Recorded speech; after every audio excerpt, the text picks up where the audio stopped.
Welcome to Karpagam creations. இன்றைக்கி நம்ம ஒரு சூப்பரான மேத்தி சப்பாத்தி தான் பண்ண போகிறோம். அதுக்கு நான் வந்து ஃப்ரெஷ்ஷாக ஒரு வெந்தயக்கீரையை வாங்கி நல்லா கழுவிட்டு க்ளீன் பண்ணி ஒரு பவுலில் போட்டு எடுத்து வச்சுக்கிட்டேன். அதுக்கு நான் வந்துட்டு ஃபஸ்ட்டு வந்து இந்த மாதிரி மாவு ஆட் பண்ணிக்கோங்க. கோதுமை மாவு ஆட் பண்ணிவிட்டு கொஞ்சமாக சால்ட் ஆட் பண்ணிக்கோங்க. நான் எப்போவுமே மேத்தி சப்பாத்திக்கு வந்து கொஞ்சம் மஞ்சள் பொடி ஆட் பண்ணிப்பேன். ஒரு ஸ்பூன் வந்து ரவை ஆட் பண்ணிப்பேன். இப்போ இதெல்லாம் சேர்த்துட்டு நான் வந்து வெந்தயக்கீரையை நல்லா கழுவி வச்சுருந்தேன் இல்லைங்களா, இதோட ஆட் பண்ணிடலாம். பசங்க அப்படியே கொடுத்தா சாப்பிட்டுக்கிட மாட்டாங்க. அதனால் இந்த மாதிரி தான் நம்ம கீரையை ஆட் பண்ணி மேத்தி சப்பாத்தியாக கொடுத்து மேத்தி பூரியாக கொடுக்கலாம். இது ஹெல்த்தியான ஒரு பிரேக்ஃபாஸ்ட் ரெசிபி. இப்போ நம்ம இதை வந்து பார்ட்டிஷனாக பிரிச்சிடலாம். இந்த மாதிரி இதை நம்ம ஒரு 5 or 6 minutes நல்லா நமக்கு அப்படியே நல்லா ஊறி வரட்டும். ஒரு துணி போட்டு நல்லா நம்ம மூடி வச்சிடலாம். இந்த இன்பிட்வீன் கேப்பில் தான் வந்துட்டு நான் இதுக்கு சைட் டிஷ்ஷாக வந்துட்டு ஒயிட் சன்னா கிரேவி தான் வைக்கிறேன் இன்றைக்கி.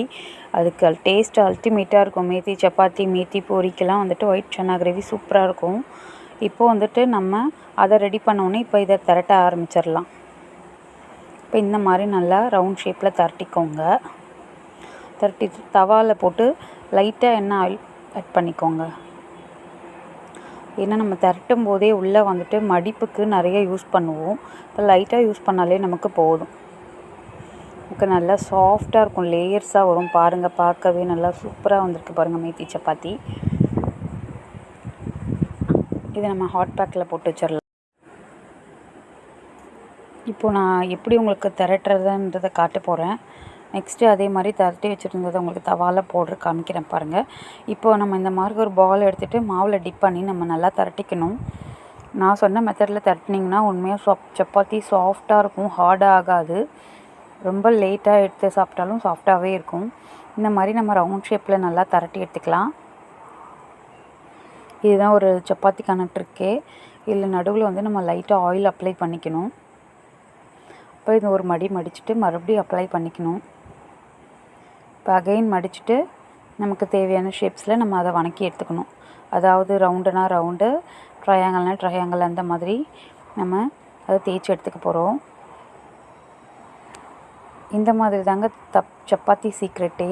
இதை நம்ம ஆயில் பண்ணி மடிப்பு வச்சு பண்ணால் தான் நல்லா லேயர்ஸாக நிறைய கிடைக்கும், சாஃப்டாக கிடைக்கும்.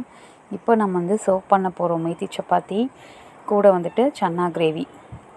உண்மையாகவே டேஸ்ட்டு சூப்பராக இருந்தது. ரெண்டுத்துக்கும் ரொம்ப சாஃப்டாக இருந்தது, லேயர்ஸாக. நீங்கள் வீட்டில் இந்த மாதிரியே நான் செஞ்ச மாதிரி ட்ரை பண்ணி கொடுத்து பாருங்கள். சன்னா கிரேவியும் அல்டிமேட்டாக இருந்தது.